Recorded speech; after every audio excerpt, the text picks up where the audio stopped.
Good Wednesday morning to you. As we continue our focus on David this week, yesterday you might remember we talked about the relationship with David and Saul.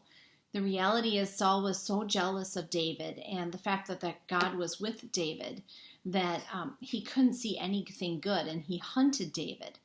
Today I want to talk a little bit about the end of the relationship. There are two occasions in 1 Samuel where David actually has the opportunity to enact revenge on Saul for hunting him, for threatening his life. He has an opportunity to put Saul's life to an end, and in both times he shows mercy. But why he shows mercy is what's really fascinating. So if you happen to have your Bible and you turn to 1 Samuel 24, this is the chapter that has the first occurrence. What has happened is David is in the wilderness. He's been wandering and hiding out essentially, and Saul returns from following the Philistines, and he finds where David is, a general location. It's really kind of a little bit of humor to the story in that at the beginning of the chapter of 24, it says in verse 3, he came to the sheepfolds beside the road where there was a cave, and Saul went in to relieve himself. So in the midst of hunting down David, he has to go to the bathroom. And he goes in the cave and he relieves himself. While he's in there, though, David is actually further down into the depths of the cave. And so while Saul's going potty, we read that David comes and cuts the hem of his cloth, of his tunic, and just the square corner. In fact, it's David's men that encourage David to do Saul harm. And the minute he cuts the fabric, we read that David is filled with the voice of the Lord, saying that this isn't what God desires. This comes in verse 5. Afterwards, David was stricken to the heart because he had cut off the corner of Saul's cloak. He said to his men, "The Lord forbid that I should do this thing to my Lord, the Lord's anointed, to raise my hand against him, for he is the Lord's anointed." You know, David is reminded that all things are according to God's will. Even when it seems justified, even when it seems right, it's still about what God's doing, not our desires. And so he curses his men for even suggesting that David should cause Saul harm. Later on in the chapter, David approaches Saul, calls out to Saul, calls him Lord, acknowledges that Saul is his king, and in the process of letting him know that he was deep in the cave and he could have taken his life, but he didn't. Saul has remorse. He acknowledges that David is more gracious, more loving, more faithful than he is. And so Saul, for a short time, relents from pursuing David. That only happens for a short time, because then if you go to chapter 26, we have the same occurrence where Saul is once again pursuing David. I think back to when we were talking about in chapter 17 about how this evilness, this spirit came over Saul. And God allowed it. In fact, the translation even suggests that God gave him this evil spirit. I think about how so often in our behaviors we can become obsessed with an idea, obsessed with a thought, sometimes even obsessed with a thought about a person, and that's certainly what seems to be happening here in 1 Samuel. When we get to chapter 26, once again, there is this pursuing of Saul coming after David. And there's a case where God causes a deep slumber to come upon Saul, so much so that David is able to come and take the spear and the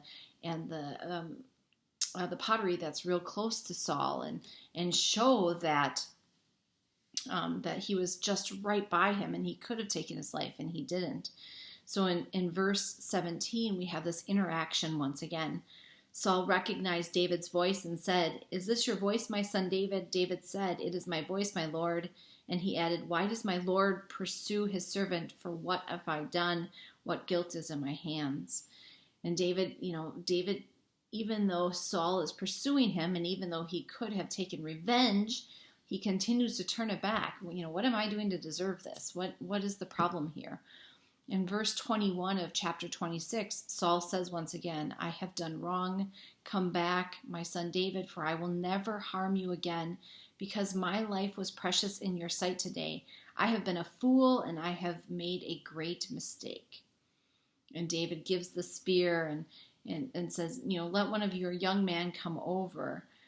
As your life was precious today in my sight, so may my life be precious in the sight of the Lord, and may he rescue me from all tribulation. And then David is even blessed by Saul. In verse 25, then Saul said to David, Blessed be you, my son David. You will do many things and will succeed in them. David goes on his way. Saul returns to his place. There's a reality about this relationship to Saul and David that even though Saul is not going to change, even though this evilness has come against Saul, it does not affect David's faithfulness. That's the most beautiful part of this story, is that while Saul is continuing to pursue David, and we might suggest that that David would be justified in taking revenge on Saul for all that he's put him through, he stays faithful to God. So as we think about this interaction, this last interaction between David and Saul, the real question, and can you relate, is, has this ever been you? Have you ever had to deal with someone who just seemed to have it out for you and over again tried to get you in trouble or tried to just make life difficult? I think about sometimes within our families, it seems like we have a relationship that no matter what we do, it just can't heal. There's nothing that's going to come out of it. And sometimes the best thing we can do is just create space and go on our different ways. Have you ever had a situation like this at work, a coworker that for whatever reason just is never going to see anything good within you? Maybe it's in a community event or society. I don't know, maybe it's even been at church. Have you ever had someone that you just long to want to reconcile with, but they don't reconcile with you? That's part of the difficulty of faith.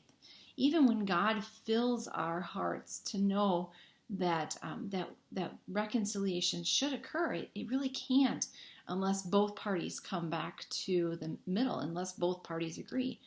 Reconciliation can't be forced. It has to be a mutual desire to ask for forgiveness and receive forgiveness. That's not saying that necessarily both parties are equal in needing forgiveness. It's saying that there just has to be a mutual desire. With Saul, it never happened. Whether it was this evil spirit that had come upon him or just his hardness or heart, he never could reconcile himself enough to ask for forgiveness from David in a way that actually changed the relationship.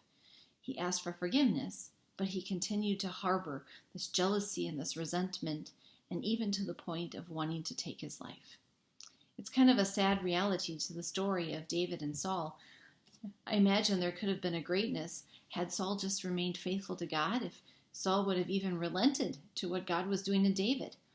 Maybe that was the biggest heartache, is that maybe God had great plans for Saul and David together, and it just wasn't going to happen because of Saul's hardness of heart.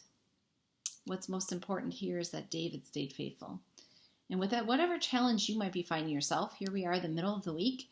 Maybe you have had a familiarity with the story. Maybe this seems all too real to you. That's the relationship there. God is asking you to stay faithful to God, to listen to how God is speaking, to listen to how God is pushing you to interact with whatever situation it is that seems very familiar to David and Saul. God's speaking to you and working within you. It doesn't matter what God's doing in the other person. It really only matters what God's doing with you. Hope you have a great Wednesday.